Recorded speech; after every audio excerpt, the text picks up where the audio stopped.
Hey guys नमस्कार, आप लोगों को टॉप 10 क्लासेस के प्यारे से यूट्यूब चैनल पर आप लोगों का स्वागत है गाइस। तो आज के लेक्चर में हम लोग चर्चा करने वाले हैं कक्षा 12 के फिजिक्स की अध्याय नंबर 4 का। तो गाइस आज के लेक्चर में हम लोग चर्चा करेंगे कि चुंबकीय क्षेत्र की दिशा ज्ञात करने के जो नियम है वो कौन से हैं, आज हम लोग उनको देखेंगे। अर्थात आप सोचो कि आज की लेक्चर कितनी बेहतरीन रहने वाली है। आप ये बताओ, इससे पहले के लेक्चर में हम लोगों ने चुंबकीय क्षेत्र के परिमाण को ज्ञात करने का नियम बायो-सेवर्ट से देख लिया। बायो-सेवर्ट ने चुंबकीय क्षेत्र की परिमाण को ज्ञात करने का नियम बता दिया।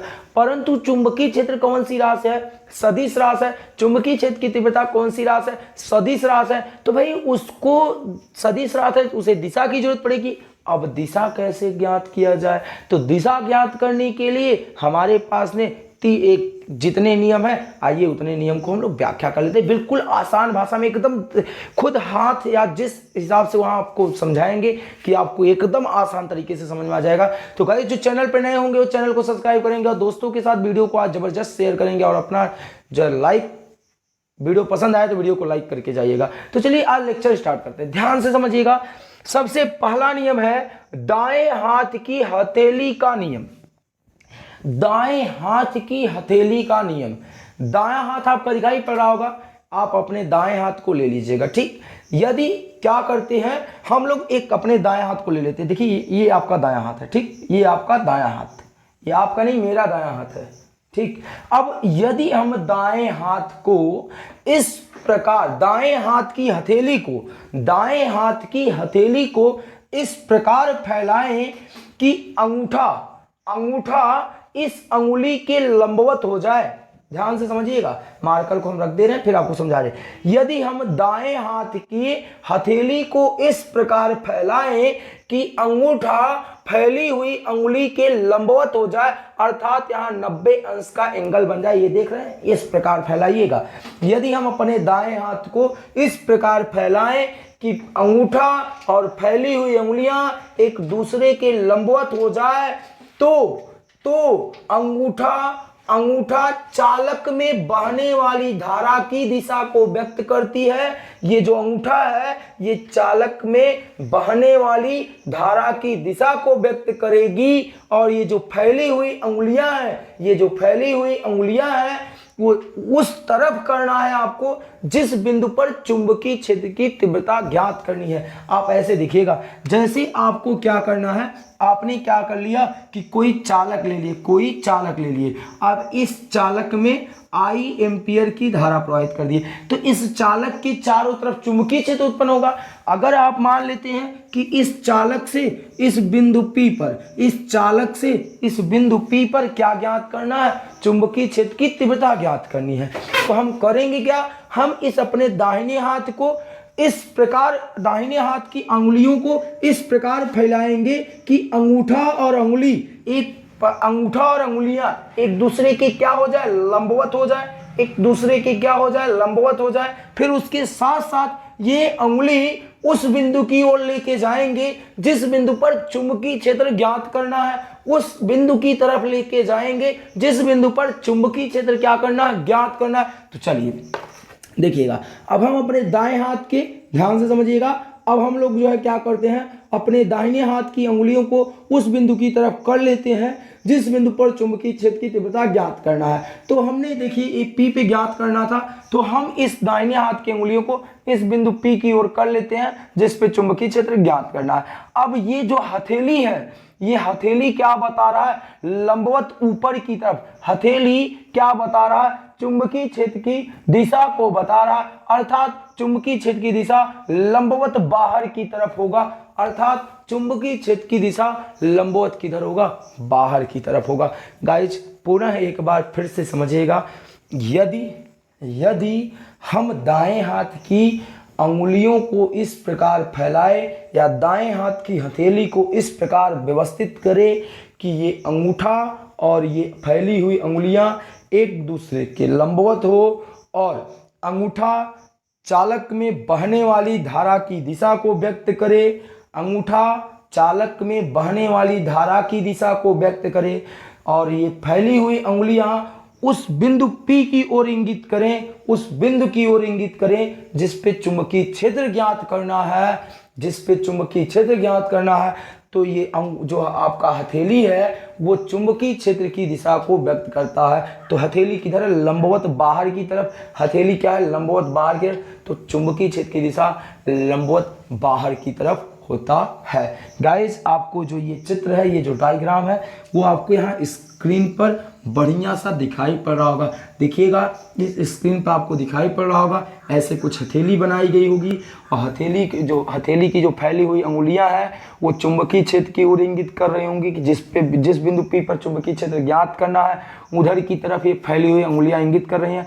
और ये अंगूठा चालक में बहने वाली धारा की दिशा को व्यक्त कर रहा है। तो जो ये हथेली है वो चुंबकीय क्षेत्र की दिशा को क्या करेगी? व्यक्त करेगी, अर्थात चुंबकीय क्षेत्र की दिशा लंबवत बाहर की तरफ होगा। चलिए गाइस, हम लोग समझते हैं इसको। तो गाइस, आप देख सकते हैं कि ये आपके सामने क्या आपको दिखाई पड़ रहा है? एक प्रकार का ये जो है छड़ है, ठीक, जो कि अंदर से एकदम खोखला जैसा है, देख रहे हैं ना, एक छड़ है। अब आप ध्यान समझिएगा, हम मान लेते हैं कि ये छड़ जो है इसमें धारा प्रवाहित हो रही है, इस छड़ में धारा प्रवाहित हो रही है। इसी नियम को हम लोग समझेंगे। अब हम अपने दाएं हाथ, अब मान लेते हैं कि हमको इस दाएं हाथ की हथेली इस यहाँ चुंबकीय क्षेत्र ज्ञात करना था। तो इस छड़ को हम लोग इस प्रकार रखते हैं, इस प्रकार इस छड़ को इस प्रकार अपने हाथ पे रख लेते हैं। ध्यान समझिएगा, इस छड़ को हम लोग अपने दाहिने हाथ पे इस प्रकार रखते हैं। और ये देखिए, थोड़ा सा यहाँ रुक नहीं रहा है, इसको यहाँ बैलेंस करना पड़ेगा, देखिएगा, ठीक। अब क्या करते हैं कि ये जो छड़ है यदि चालक में बहने वाली धारा की दिशा को व्यक्त करे, ये जो रॉड है यदि ये चालक में बहने वाली धारा की दिशा को व्यक्त करे और ये फैली हुई अंगुलियां उस बिंदु की तरफ हो जहां आपको चुंबकीय क्षेत्र ज्ञात करना है, उस बिंदु की तरफ हो जहां चुंबकीय क्षेत्र ज्ञात करना है, तो ये हथेली क्या बताएगी? चुंबकीय क्षेत्र B की दिशा को व्यक्त करती है, जैसा कि आपको यहाँ स्क्रीन पे डायग्राम में दिखाई पड़ रहा होगा। आप यहाँ गाइस देख सकते हैं। एक बार पुनः आपकी तरफ करते हैं। जैसे हमने क्या कहा कि मुझे इस वाइट बोर्ड के लंबवत बाहर की तरफ चुंबकीय क्षेत्र ज्ञात करना है, तो हम करते क्या है, हम अपने दाहिने हाथ की अंगुलियों को इस प्रकार फैलाते हैं कि ये अंगुलियां और अंगूठा एक दूसरे के लंबवत हो जाए। तो ये एक दूसरे के लंबवत हो गई। तो इस क्षण में मान लेते हैं कि ये जो छड़ है इसमें धारा इस प्रकार इधर से इधर की तरफ प्रवाहित हो रही है। तो अंगूठा धारा की दिशा को व्यक्त करे और ये फैली हुई अंगुलियां उस तरफ हो जिस पे चुंबकीय क्षेत्र क्या करना है? ज्ञात करना है। फिर ये हथेली जो है क्या किसकी दिशा को व्यक्त करता? चुंबकीय क्षेत्र की दिशा को व्यक्त करता है। तो गाइज इसको हम लिख लेते हैं।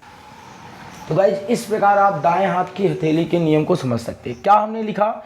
यदि हम अपने दाहिने हाथ की हथेली को इस प्रकार फैलाएं कि फैली हुई अंगुलियां उस बिंदु की ओर इंगित करें जिस पे आपको चुंबकीय क्षेत्र ज्ञात करना है, और अंगूठा चालक में बहने वाली धारा की दिशा को व्यक्त करे, तो हथेली जो होता है तब उस समय हथेली लंबवत बाहर की तरफ चुंबकीय क्षेत्र को बताता है, चुंबकीय क्षेत्र की दिशा को बताता है। तो इस प्रकार आपका पहला नियम हो गया। फिर गाइज आइए हम लोग देखते हैं इसका दूसरा नियम। तो गाइज फिर से हम एक बार ये मान लेते हैं ये रॉड जो है एक चालक का काम कर रहा है।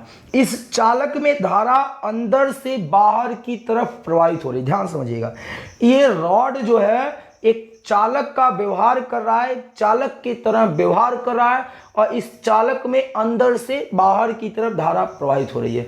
तो मैक्सवेल ने बताया कि यदि हम किसी चालक को अपने दाहिने हाथ में इस प्रकार पकड़ें, यदि हम किसी चालक को दाहिने हाथ में इस प्रकार पकड़ें कि अंगूठा चालक में बहने वाली धारा की दिशा को व्यक्त करे, अंगूठा चालक में बहने वाली धारा की दिशा को व्यक्त करे, तो मुड़ी हुई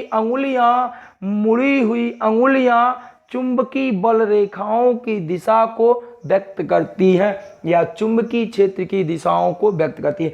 ये जिस प्रकार अंगुलियां मुड़ रही हैं उस प्रकार आप समझिए कि इसमें चुंबकीय क्षेत्र की दिशा इस प्रकार हो जाएगी। आप पुनः एक बार समझिएगा, यदि हम अपने दाहिने हाथ से किसी चालक को इस प्रकार पकड़ें कि चालक में जो बहने वाली धारा की दिशा है उसे अंगूठा व्यक्त करे, तो मुड़ी हुई अंगुलियां चुंबकीय क्षेत्र की दिशा को व्यक्त करती है।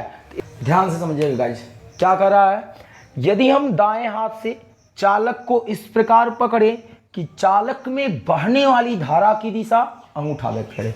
यदि हम एक समय के लिए माने कि ये आपका चालक है, इस चालक को हम लोग इस प्रकार पकड़े कि चालक में बहने वाली धारा की दिशा अंगूठा व्यक्त करे। आपको स्क्रीन पे यहाँ पर दिखाई पड़ रहा होगा गाइस कि वो आपको डायग्राम किस प्रकार बनाना है। यहाँ स्क्रीन पर आपको दिखाई पड़ रहा होगा कि किस प्रकार चालक को पकड़ना है।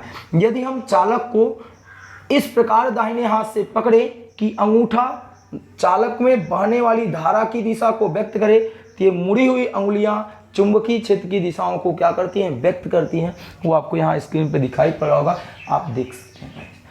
अब आपका ये जो मैक्सवेल का दक्षिणावर्ती पेंच का नियम है, ये क्या कहता है, ये कहता है कि यदि हम अपने दाएं हाथ से पेचकस को इस प्रकार पकड़कर घुमाएं कि, ध्यान समझिए, ये देखिए, यदि हम अपने दाएं हाथ से पेचकस को पकड़कर पेच को कसते समय, जैसे आपने क्या लगा कि यहाँ पर आपको पेच यहाँ लगा हुआ है ना, देखिए ये कोई भी एक पेच हो, जैसे यहाँ पर एक पेच लगा हुआ है, कहाँ पर आप देखिएगा, यदि आप किसी पेचकस को अपने दाहिने हाथ से किसी पेचकस को पकड़कर किसी पेच को इस प्रकार कसे या इस प्रकार घुमाए कि जो पेच की जो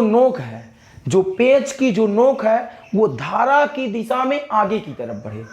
जो पेच की नोक है, जो ये आप ऐसे ऐसे करके घुमा रहे हैं ना, यदि हम दाहिने हाथ में किसी पेचकस को पकड़कर इस प्रकार घुमाएं कि ये जो पेच की नोक है वो धारा की दिशा की ओर बढ़े, तो ये मुड़ती हुई जो दो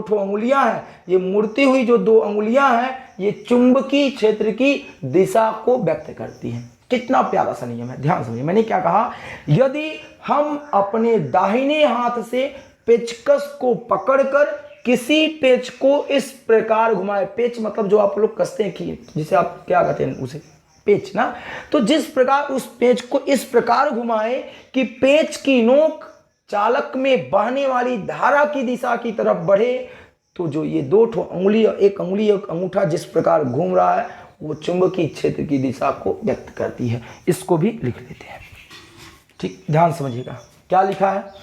यदि हम किसी पेचकस को दाएं हाथ से पकड़कर, बाएं हाथ से नहीं दाएं हाथ से पकड़कर इस प्रकार घुमाए कि जो पेच है, जिस पेच को आप कस रहे हो, वो पेच की जो नोक है वो धारा की दिशा में व्यक्त करे या धारा की दिशा में आगे की तरफ बढ़े, तो जो ये अंगूठा जिस दिशा में घूम रहा है, अंगूठा जिस प्रकार ये घूम रहा है या अंगूठा जिस दिशा में घूम रहा है, तो उसी दिशा में चुंबकीय क्षेत्र की दिशा होती है। जो कि गाइज आपको यहाँ पर स्क्रीन पर उसका डायग्राम आपको दिखाई पड़ रहा होगा कि वो कैसे घूम रहा है। ठीक, तो गाइज आज की लेक्चर में बस हम लोग यहीं तक बात करते हैं। चुंबकीय क्षेत्र की जो दिशा के ज्ञात करने के जो नियम थे वो आपको यहाँ बता दिए गए हैं गाइज। अगर कहीं भी कोई डाउट रह गया होगा तो कमेंट बॉक्स में एक प्यारा सा कमेंट जरूर छोड़िएगा, हम आपकी समस्याओं का समाधान जरूर करेंगे। मिलते हैं आपको नेक्स्ट लेक्चर में एक बढ़िया से टॉपिक के साथ। वो भी बढ़िया सा टॉपिक क्या रहने वाली है, बायो-सेवर्ट के नियम का अनुप्रयोग हम लोग एकदम आसान भाषा में सीखेंगे, बिल्कुल आसान भाषा में। तब तक के लिए आप वीडियो देखिए, एंजॉय कीजिए, दोस्तों के साथ वीडियो को शेयर कीजिए और वीडियो पसंद आए तो वीडियो को लाइक कीजिएगा। तब तक के लिए जय हिंद, जय Bharat. Thank you all dear student.